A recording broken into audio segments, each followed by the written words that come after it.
जब पार्लियामेंट के इंतखाबात हो रहे थे,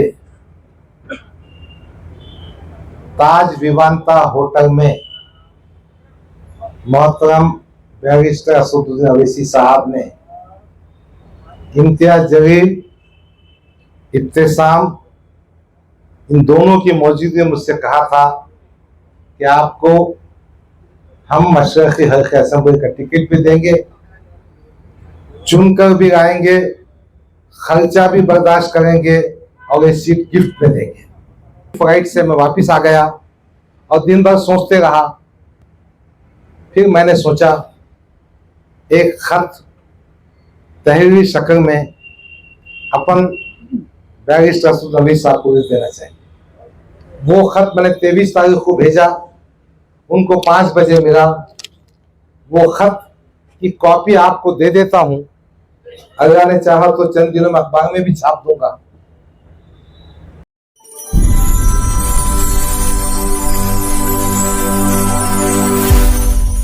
दो साथियों ने आगे बढ़कर आज की दावत का एहतमाम किया है।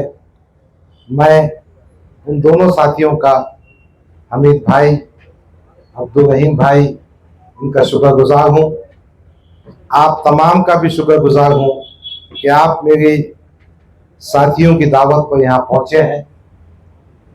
यकीनन गुज़िश्ता कई सालों से आपकी सरपरस्ती में, आपकी मदद से मैं सियासत में काम कर रहा हूँ। 2014 के असेंबली इंतखाबात में कुछ हजार से अपने को शिकस्त हुई। 2019 का आपके सामने है। 2019 से हम मेहनत कर रहे थे और कर रहे हैं, मगर मेरे और पार्टी के जो मामलात थे, लोग मुझसे पूछ रहे हैं आपके टिकट का क्या हुआ, लोग मुझसे पूछ रहे हैं आपने फॉर्म क्यों नहीं भरा। तो मैं चाहता हूं पब्लिकली, खास तौर पर उन साथियों को बताऊं जो मेरे लिए कांधे से कांधा लगाकर दिलो जान से काम कर रहे हैं। वक्त आने पर मीडिया और प्रेस को बताया जाएगा, मगर मैं जानता हूं ये हजरात मेरी हमदर्दी में कम, उनके टीआरपी में ज्यादा आए हैं। आने दीजिए, कोई छुपाने की बात नहीं है। शुक्रिया शुक्रिया। नहीं भाई, आपका मामला मीडिया का मामला है। यकीनन हम आपके भी शुक्रगुजार हैं। देखिए, मैं बहुत मुतमईन हुआ जब 9 सितंबर को वक्फ के एक्ट पर मीटिंग हुई। वो मीटिंग में मैं मौजूद था। वक्फ एक्ट की मीटिंग हज हाउस में हुई थी। उसके बाद एक प्रेस कॉन्फ्रेंस हुई। उन्होंने असेंबली के 5 उम्मीदवारों के नाम डिक्लेयर किए। मुझे थोड़ा धक्का बैठा कि मेरा नाम क्यों नहीं आया। मैं इस पसोपेश में था, हो सकता कोई मसलियत होगी, अपना कायद है, उन पर एतमाद करना चाहिए। फिर उसके बाद मुख्तलिफ अफवाहें, मुख्तलिफ बातें सुनने को मिली। मैंने सोचा हम इतनी मेहनत कर रहे हैं, क्यों ना डायरेक्ट और रास्त उनसे जाकर बात की जाए। 21 सितंबर को मैं हमारे ड्राइवर इरफान के साथ बाय एयर हैदराबाद गया। दारुस्सलाम पहुंचा। साहब का कोई प्रोग्राम चल रहा था। मैं उनकी गाड़ी के पास जाकर खड़ा, उन्हें असदुद्दीन अवैसी साहब से कहा, साहब मुझे 5 मिनट का वक्त दीजिए, मुझे आपसे अहम और जरूरी बात करनी। उन्होंने कहा नहीं, मुझे स्कूल के फंक्शन में जाना है। मैंने कहा भाई मैं आपकी गाड़ी में बैठता हूं, मेरी बात सुन लीजिए। उन्होंने पूछा है कब तक है आप। मैंने कहा मैं जब तक आपसे बात नहीं होती उसके लिए मैं आया हूं। वह शाम के मुशायरे में आप आ जाइए। ठीक है, अब कायद है, पार्टी के सुप्रीमो है, बात तो सुनना पड़ेगा। मैं वापस होटल पर आया। मैं सोचते रहा। मैंने एक व्हाट्सएप डाला फिर उनका जवाब आया, फिर मैंने व्हाट्सएप डाला। वो व्हाट्सएप भी मैं पब्लिक की डिक्लेयर करूंगा, बताऊंगा। मेरे समझ में ये आया कि पार्टी सुप्रीमो के पास मेरे लिए जो गुज़िश्ता 10 साल से पार्टी का काम कर रहा है और माली मामलात में अल्लाह के फजल करम से बेदार हूं, जेब से पैसे खर्चता हूं। मैंने लाखों करोड़ रुपये पार्टी के लिए कौम मिलत के लगाए हैं। मैंने कोई एहसान नहीं किया, मैंने अपना हक अदा किया। मैं महाराष्ट्र का कारगुजार सदर था, जहां मॉब लिंचिंग वहां पहुंचा, बड़ा मुझे थोड़ा सा तकलीफ हुई। मैं मुशायरे में नहीं गया। सुबह की वो खत मैंने उर्दू में तहरीर किया था, मैंने उसका हिंदी में जो देवनागरी लिपि में लिखा हूं, पहले मैं आपको खत पढ़कर सुना देता हूं। वो खत कुछ इस तरह है।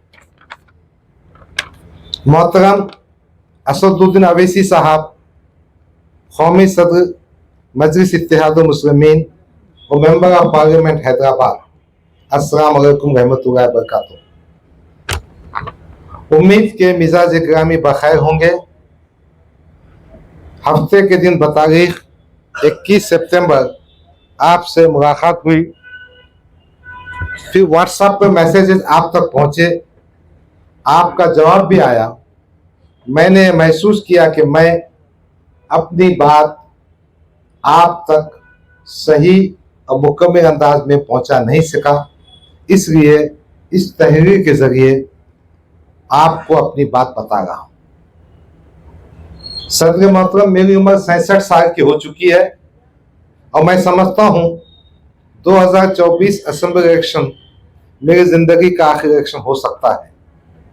2014 के असेंबली इलेक्शन में मैंने पहली बार मजलिस के टिकट पर 60,000 वोट दिए थे। 2014 से 2019 तक मैंने मेहनत की। 2019 में 80,036 वोट हासिल किए। अब यहाँ के जो पॉइंट्स है वो सुन लीजिए। 2019 में मेरा टिकट बहुत देर से डिक्लेयर हुआ, जिसके नतीजे में गैर यकीनी कैफियत सूरत हाल थी।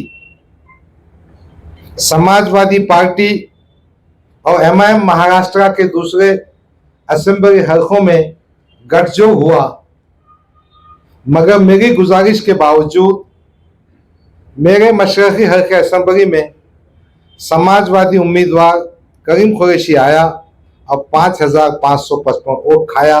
इस तरह नुकसान हुआ। उस जमाने में, अब इसमें नहीं है, मैं बता रहा आपको, मैं आपके पास सुना देता हूं। आसिम बिखार साहब हमारे उत्तर प्रदेश के प्रभारी स्पोक्स पर्सन है। 2019 में उनका मुझे फोन आया।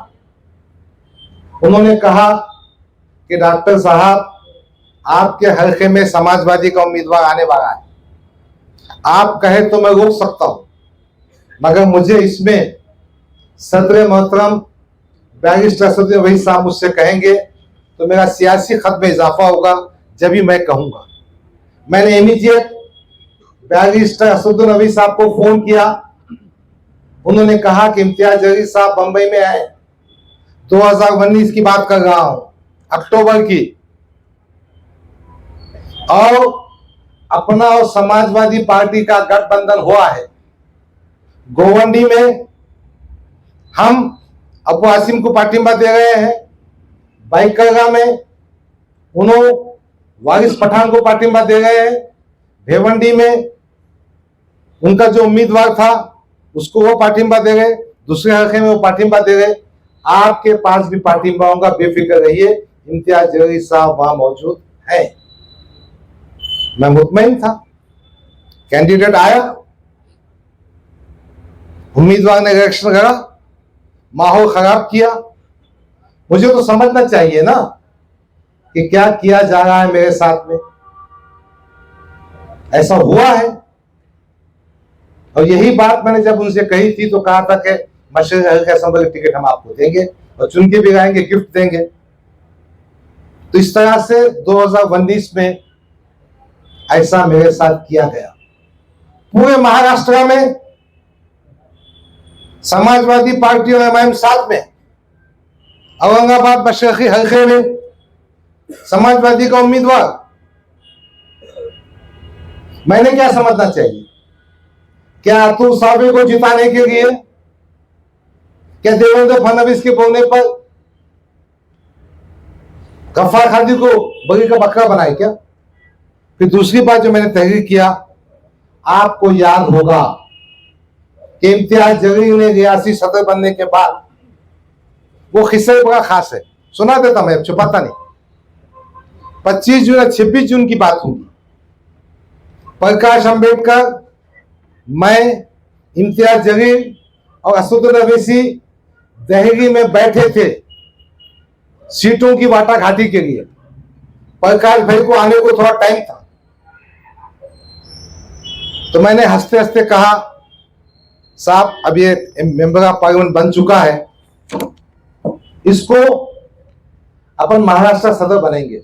मैंने हंसते से ये भी कहा, अपना आदमी बहु बच्चन में पक्का है, फेकम फाक भी करता है, खूबसूरत भी है, चलो अपने को फायदा हो जाएगा पार्टी। साहब ने ट्वीट करके बना दिया महाराष्ट्र का अध्यक्ष। और ये जनाब ने महाराष्ट्र का अध्यक्ष बनने के बाद इंतखाबात से 2 महीने पहले औरंगाबाद की जो बॉडी थी हमारी, वो बॉडी को डिसॉल्व कर दिया।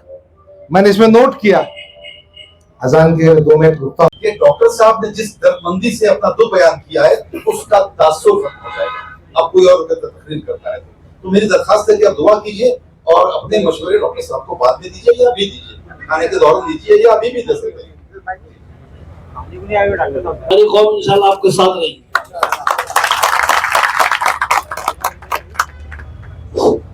अगर पार्टी चाहती है पार्टी का नुकसान हो, तो हम सब जितने भी वहाँ वगैरह जितने भी हम डॉक्टर साहब के साथ है, तो हम डॉक्टर साहब का साथ देंगे।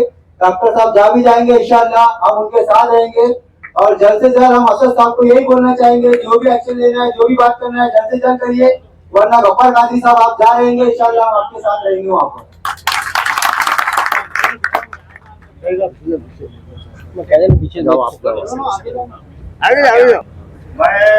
2013 से डॉक्टर साहब के साथ काम कर रहा हूँ और मुझे मालूम है डॉक्टर साहब एक खुलेआम बोलते थे, दिल में कोई बात नहीं रखते, कोई भी बात नहीं रखते, आज तक नहीं रखे उन्होंने दिल में। और डॉक्टर साहब आपने दिल में नहीं रखना बोले, दिल में रखने वाला बहुत झूठा आदमी रहता। मैंने वो कई बार बोले, बोला साहब आपके खिलाफ प्लान हो रहा, आपको साजिश का शिकार बनाया जा रहा। मेरे को बोले बेटा तू फिक्र मत कर, सब अपनी पार्टी के है, अपने दिल में किसी के वास्ते कोई दर्द नहीं है, कोई वो बुरा नहीं है, तो अपना अच्छा होगा। फिर आज हमारे ये मालूम पड़ा या 5 सीट डिक्लेयर हो गए, डॉक्टर साहब का नाम नहीं लिया गया, जबकि वर्किंग प्रेसिडेंट है डॉक्टर साहब महाराष्ट्र के। हर दंगे फसाद में किरारपुरे के अंदर रात को 12 बजे मेरे को कॉल किए, जाओ ये लोगों के घर पे इनकी मदद कीजिए, बेकसूर की मदद कीजिए। कभी धुलिया गए, कभी मालेगांव गए, काका गए, मैं जानता हूँ पार्टी के वास्ते जो कुछ भी लगा मैं जानता हूँ। अभी 2 महीने पहले डॉक्टर साहब हम बैठे थे, बड़ा साहब पैसा करने का, इन्होंने बोले पूरे वार्ड में सर्वे कीजिए, घर घर जाके एक आदमी का नंबर लीजिए, कहाँ रहता, असूल में रहता, मालेगांव में रहता, जहाँ भी रहता लीजिए। अपन उसको वहां से लाने का प्रोग्राम भी बनाएंगे। अपने को ये सीट निकालना है, कोई भी हालत में निकालना है। ये मेरा आखिरी इलेक्शन है, इसके बाद मैं इलेक्शन नहीं लड़ूंगा। तो मेरा असद साहब से भी और अकबर साहब से भी यही गुजारिश है कि ये मौका है ना डॉक्टर साहब को देना चाहिए, क्योंकि ये आदमी ऐसा है कि दिल में कोई बात नहीं रखता। ठीक है ना, डॉक्टर साहब ने जो बोले खुल के बोले थे, मैं भी आपको बोलना चाहता हूँ। एक टाइम था अपन सोच नहीं सकते थे कि अपना मुस्लिम एक खासदार होगा, हैदराबाद में गए डॉक्टर साहब, सब गए, सब बैठे हुए लोग। अब सबों की मीटिंग हुई, डॉक्टर हुई, उसके बाद फंड पे चर्चा हुई। डॉक्टर साहब आप कितना देंगे? डॉक्टर साहब ने बोला जो भी कारपोरेटर देंगे उससे दुगना मैं दूंगा।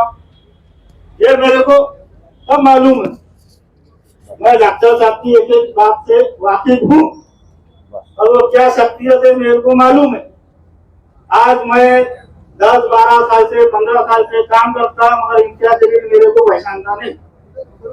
दिल्ली में महल्ले में कहीं भी आए, डॉक्टर साहब मेरे गले में हाथ डालते, मैं उनके वास्ते कभी भी हाजिर और वो मेरे वास्ते कभी भी हाजिर। जिनसी पॉलिटिशियन का मसला हो, बिजनेस का मसला हो, फसाद का मसला हो, मैंने खुद एक बार डॉक्टर साहब को बोल के ये फॉर्म किया कि डॉक्टर साहब ये बेगुनाह लड़का है, जेल में है, आप इसकी मदद कीजिए। वो फौरी तौर पर हाजिर हुए। मैंने असद साहब को लिखा, आपको याद होगा कि इम्तियाज जलील ने रियासती सदर बनने के बाद ऐन इंतखाबात से पहले मशरक़ी हल्के असम्बली की बॉडी को पूरी तरह डिज़ॉल्व कर दिया था और इस सिलसिले में पूना में मैंने आपसे गुजारिश की थी कि ऐन इंतखाबात के वक्त बरतरफ बॉडी को बहाल किया जाए, मगर हो ना सका। वंचित से माहिदा टूट गया, जिसका मुझे फटका बैठा। दोस्तों और साथियों, अगर वंचित और एमआईएम का अलायंस जिंदा रहता तो 15 से 20 एमएलए चुन के आते थे और सत्ता की कुंजी दोनों के पास रहती थी। अब वो भी बातें बताऊंगा इंशाल्लाह प्रेस में, क्यों टूटा, क्या से टूटा, कौन आगे जाता, कौन पीछे रहता, कौन आगे नहीं जाना, बताऊंगा मैं। मगर मजमून पढ़ के सुनागा मैं तुमको। जो खत मैंने असद साहब को भेजा उसकी कॉपी आपके पास ही देने वाला हूँ। फिर दूसरा हमने लिखा कि 2024 मशरक़ी हल्के असम्बली के लिए हमने पूरी ताकत से काम किया। आपने मुझे महाराष्ट्र का कारगुजार सदर बनाया। मैंने पूरे महाराष्ट्र का इलाकों का दौरा किया, ख़ास तौर पर फसादात के मुतासरीन की अरबाब इक़्तिदार के सामने नुमाइंदगी की, इंसाफ दिलाने की कोशिश की और लाखों रुपये की माली एयानत की। पुलिस कस्टडी में मरने वाले मुस्लिम नौजवानों के मामले को हाई कोर्ट्स में लेकर गया, इनकी माली मदद भी की, कोर्ट का खर्चा भी बर्दाश्त किया और कई पुलिस वालों पर आईपीसी सेक्शन 302 के तहत केस दर्ज करवाए। महाराष्ट्र में जहाँ जहाँ मॉब लिंचिंग हुई वहाँ मैं बजाते खुद पहुँचा, इन अफराद ख़ानदान को दिलासा दिलाया, पुलिस पे नुमाइंदगी की, पैसों से मदद की। कोविड के ज़माने में मेरे ज़ाती खर्चे से 5 लाख से ज़्यादा रकम के ग़िज़ाई पैकेट तकसीम किए। कई मरीज़ों को इलाज मांगेजे में मदद की। पार्टी को मजबूत करने के लिए मुख्तलिफ ताल्लुक़ों अज़ला का दौरा किया। एक मजबूत तंजीमी ढांचा तैयार करने की कोशिश की, जिसमें कुछ कामयाब हुआ।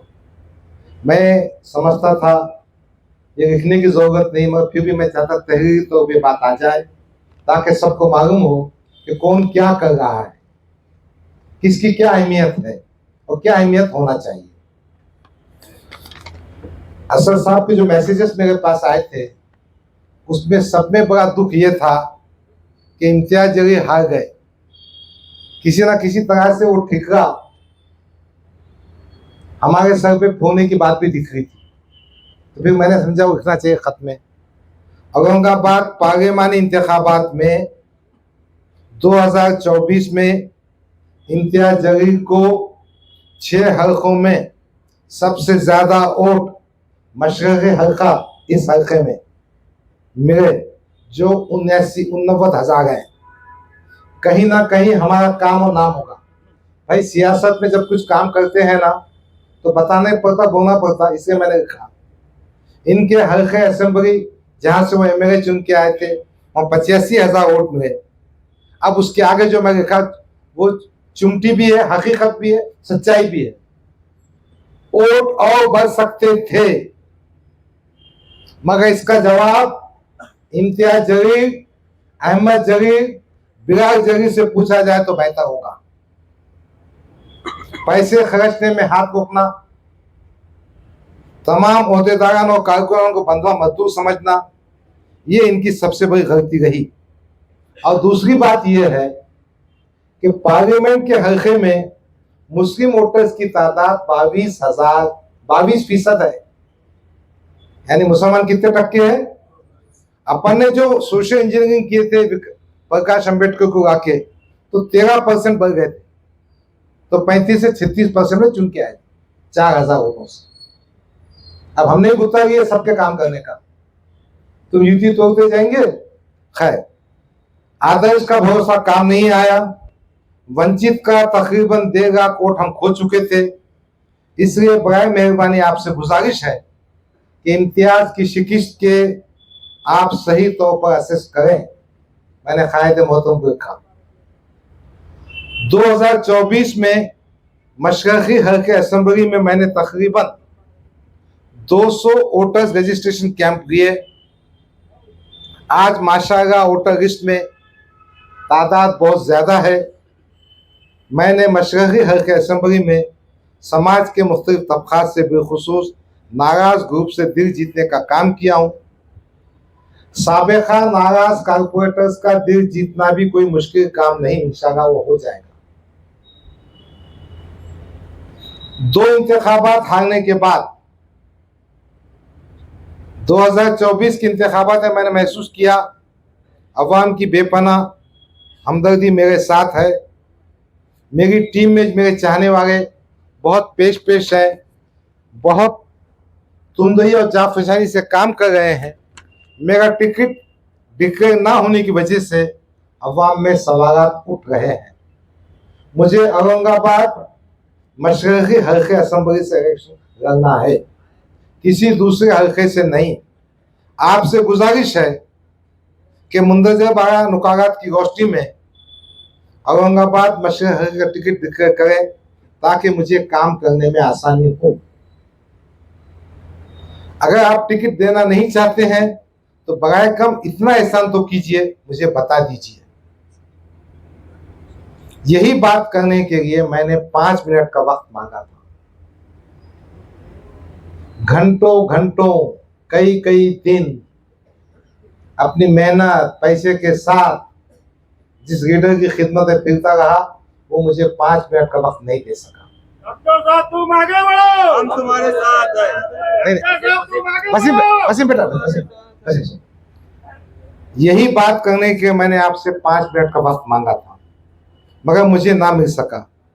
एक बात और जिक्र करना जरूरी समझता हूं, आप जो कहेंगे वो पार्टी फंड देने को मैं तैयार हूं, और मुझे पार्टी की तरफ से इलेक्शन की कोई माली मदद नहीं चाहिए। सिर्फ आप और अकबर भाई हमारी तशरीह मुहिम में आना ज़रूरी है।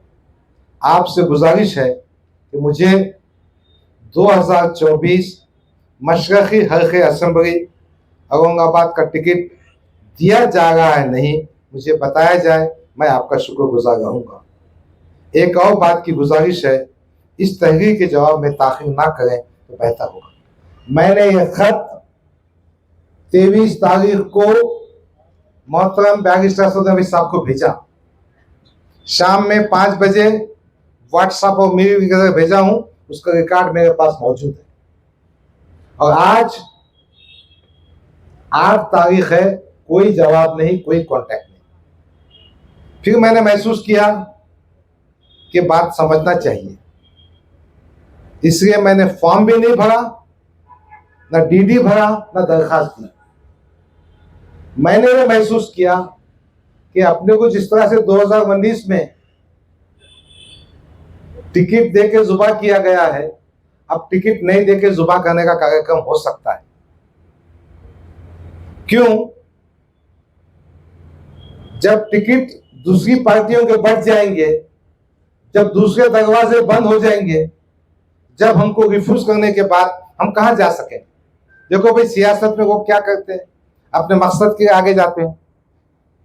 यही उन्वान, यही बात मैं आप तक पहुंचाना चाहता हूं। मैं एक बात मानता हूं, यहां जितने भी लोग बैठे हैं वो जिम्मेदार हैं, मेरे सरप्रस्त हैं, मैं सिर्फ आपसे ये पूछने खड़ा हुआ हूं, आप मेरी रहनुमाई कीजिए, मुझे रास्ता बताइए, मैंने क्या करना चाहिए। मैंने ऐसा महसूस किया कि मेरी पार्टी एक कमजोर कैंडिडेट देना चाहती है। आज मैंने इस हल्के में इतना काम किया है कि अल्लाह के फजल करम से ये सीट MIM के टिकट पर चुनकर आ सकता हूं।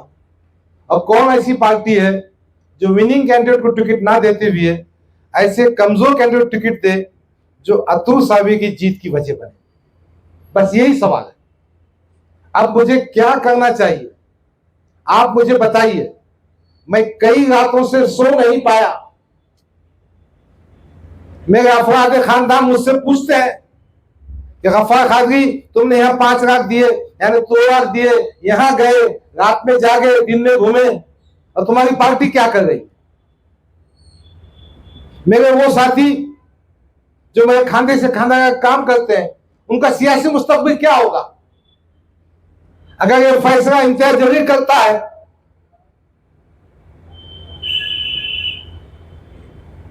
तो हमने क्या करना फिर। और असद साहब भी उनकी बात सुन के करते होंगे, तो कोई ठीक बात नहीं है। भाई मुझे अच्छी तरह से याद है, जहां जहां फसादात के वास्ते मैं गया, ये मोहतरम इम्तियाज जलील हमारा तो फोन उठाते ही नहीं। अब आप में से किसका उठाते मालूम नहीं, मगर मेरे साथी ने हंसते हुए किया, फडणवीस साहब का फोन उठाते हैं, 1 घंटे में उठाते करते। अब सच्ची बात है कि झूठे मुझे मालूम नहीं, मगर मेरे कंस्टिट्यूंसी मैंने महसूस किया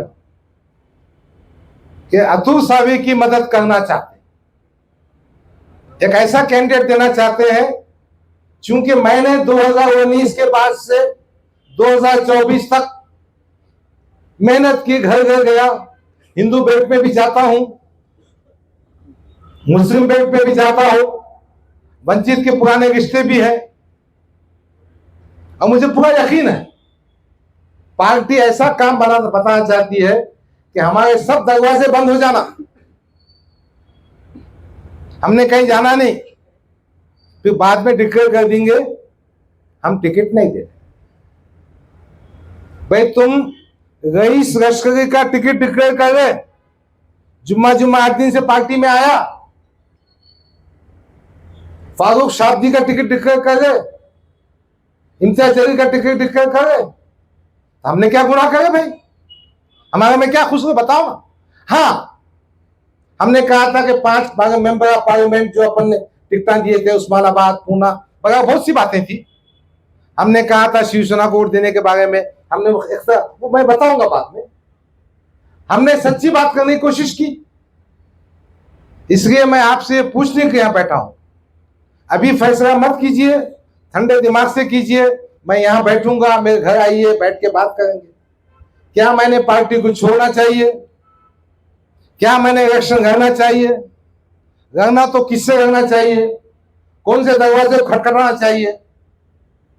भाई कोई भी आदमी, अब हमारे रमजानी खान है, असलम पठान है, कई दिनों से काम कर गए। अगर इनका सियासी मकसद वही हम जैसे कायदीन खत्म कर देंगे तो ये तो नाइंसाफी हो गई ना। बस यही बात करना है। आप मेरे सरपरस्त हैं, आप मेरे दोस्त हैं, आप मेरे बुजुर्ग हैं, मुझे मशवरा दीजिए। मशवरा देने के बाद मेरा साथ दीजिए। हम सब मिलकर कम से कम इस असेंबली हल्के में एक मजबूत क़ियादत पैदा करें। मुझे ये भी मशवरा दीजिए कि मैंने क्या करना चाहिए। देखो, हम सब आपस में जुड़े भी हैं, किसी की दिल आजारी मुझसे कभी हुई होगी, मगर मेरा यकीन है हम में से हर फर्द कौम के लिए, मिलत के लिए बहुत जिम्मेदार। मौलाना इशाती साहब आए हैं, उनसे गुजारिश है आगे आए।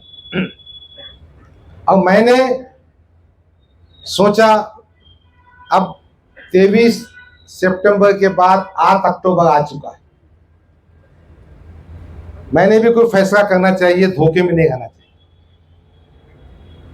इसीलिए मैं आपके बीच आया, आपसे गुजारिश कर रहा हूं, मुझे मशवरा दीजिए। आपको ठीक दिखता है तो साथ दीजिए, मेरा ख्याल रखिए। मैं किसी से उम्र में बड़ा है, किसी से छोटा है, किसी का मर्तबा दीनी तौर पे बहुत ज़्यादा है। हमारी पार्टी की जो बातें सियासी तौर पे कहना है मैं प्रेस कॉन्फ्रेंस करके कहूँगा।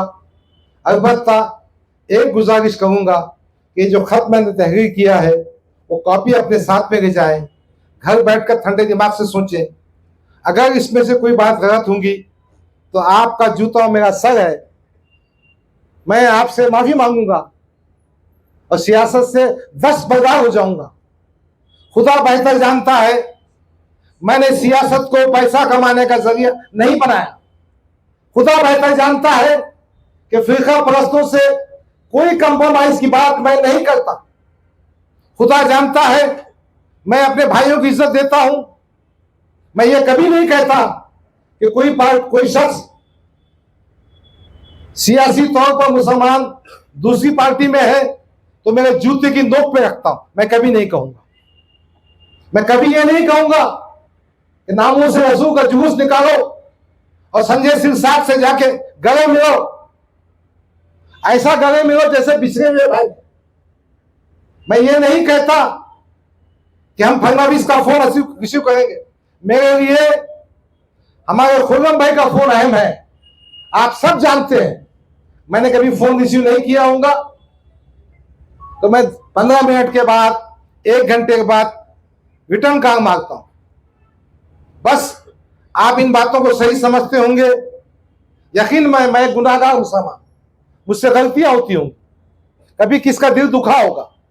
मैं हाथ जोड़कर माफी मांगता हूं, अल्लाह के मुझे माफ कर दीजिए। दूसरी बात, क्या आप नहीं चाहते कि अच्छी क़ियादत पैदा हो? बस यही सवाल, यही मशवरा, यही बात करने के आपके बीच आया था। बहुत सारी सियासी बातें, बहुत सारी अंदर की बातें मेरे पास है। जब सियासी सफर आगाज होगा इंशाअल्लाह आपके सामने लाऊंगा। मैं बहुत सारी चीजों का चश्मदीद गवाह भी हूं, मैंने मुखालफतें भी की है, मगर मैं इस नतीजे को पहुंचा हूं कि कोई भी फैसला करने से पहले हमारे साथियों से पूछना चाहिए। कल इत्तेफाक से कुछ मेरे साथी मेरे पास आए, वो आप दीदा हो गए, उनकी आंखों से आंसू बहने लगे। साहब अपन इतनी मेहनत कर रहे, अपना कुछ पक्का नहीं है, आप ऐसा क्यों खामोश बैठे? मैंने कहा बेटा अब मैं क्या करूं।